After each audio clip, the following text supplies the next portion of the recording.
பேசுங்க பேசுங்கன்றீங்க, பேசுனா எந்திரிச்சு ஓடிடுறீங்க.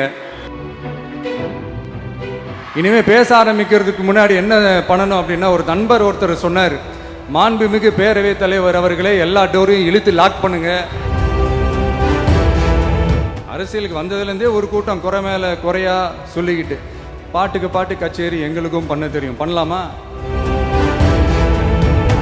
இந்த தீய சக்தியை பற்றி, அவங்க நிர்வாகத்தை பற்றி ஒரு வெள்ளை அறிக்கை ஒன்று வெளியிட்டோம்ல, அது ஷார்ட் அண்ட் ஸ்வீட்டாக சொல்லணுன்னா, ஒரு ஓட்ட பாத்திரத்துக்குள்ளே தண்ணி ஊற்றிக்கிட்டே இருந்திருக்கிறாங்க. பாத்திரம் எம்டியாகவே இருந்திருக்கு, ஆனால் ஊற்றின தண்ணி தான் எங்கே போச்சுன்னு தெரில. கடவுளுக்கு தான் வெளிச்சம்.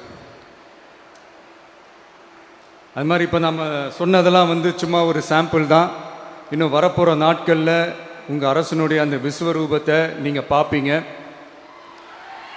அடுத்து வாயத் தொடங்க சிஎம். அடாடா, உங்கள் சிஎம் நெஞ்சிலேயே குத்திட்டு வந்தீங்க பாருங்க, அதெல்லாம் வேற லெவல். பேசுங்க பேசுங்கன்றீங்க, பேசுனா எந்திரிச்சு ஓடிடுறீங்க. இனிமே பேச ஆரம்பிக்கிறதுக்கு முன்னாடி என்ன பண்ணணும் அப்படின்னா, ஒரு நண்பர் ஒருத்தர் சொன்னார், மாண்புமிகு பேரவைத் தலைவர் அவர்களே எல்லா டோரையும் இழுத்து லாக் பண்ணுங்க அப்படின்னு சொல்லிட்டு தான் பேச ஆரம்பிக்கணும் போல் இருக்கு. ஏன்னா பேசிட்டு இருக்கும் போது எந்திரிச்சு ஓடிடுறாங்க. 5 நிமிஷம் பேசினதுக்கே குளத்தூர்ல கொத்து பரோட்டா போட்டாங்க. இதுக்கு மேல பேசினா மொத்தமா முடிஞ்சிடும், பார்த்துக்கங்க. நாம அரசியல் பேசினா விஜயெல்லாம் அரசியல் பேசலாமா அப்படிங்கிறது. சரிப்பா, நமக்கு எதுக்கு வம்பு, நம்ம பாட்டுக்கு நம்ம வேலையை பார்ப்போம், எதுக்கு அவங்கள பற்றி பேசிக்கிட்டு அப்படின்னு இருந்தா விஜய்க்கு அரசியலே பேச தெரில அப்படிங்கிறது. இப்படியே மாறி மாறி மேகதாது அணையை பற்றி என்ன தெரியும், விஜய் அதை பற்றி பேசலை.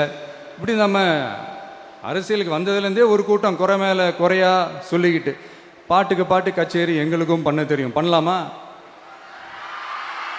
இந்த மேகதாது அணை சம்பந்தமான அந்த வழக்கில் தமிழ்நாட்டோட பெட்டிஷனை சுப்ரீம் கோர்ட் எப்போ ரிஜெக்ட் பண்ணுச்சு? அப்போ யார் ஆட்சியில் இருந்தா? ஏன் ஒழுங்காக வாதாடல? நீங்கள் ஒழுங்காக வாதாடி இருந்தீங்கன்னா அதை ரிஜெக்ட் பண்ணியிருக்க மாட்டாங்கல்ல. ஏன் ஸ்டாலின் சார் வேணும்னே விட்டுட்டாரா? ஏன் இப்படிலாம் கேள்வி கேட்கலாமா? இப்படிலாம் கேள்வி கேட்டால் தான் மேகதாது அணையை பற்றி பேசுனதா அர்த்தமா? ஏன் அந்த ஸ்டேட்டு சிஎம் பேசுகிறாரு, நீங்கள் ஏன் பேசலை அப்படின்னா, நம்ம ஸ்டேட்டோட உரிமையை எங்கே நிலைநிறுத்தணுமோ அதுக்காக வேலை பார்க்குறது மட்டும்தான் முக்கியம். சும்மா சவால் விட்டுக்கிட்டு சீண்டி பார், நான் யார் தெரியுமா, தொட்டு பார், இப்படிலாம் பேசிக்கிட்டு இருந்தால் வேலைக்கு ஆகாது.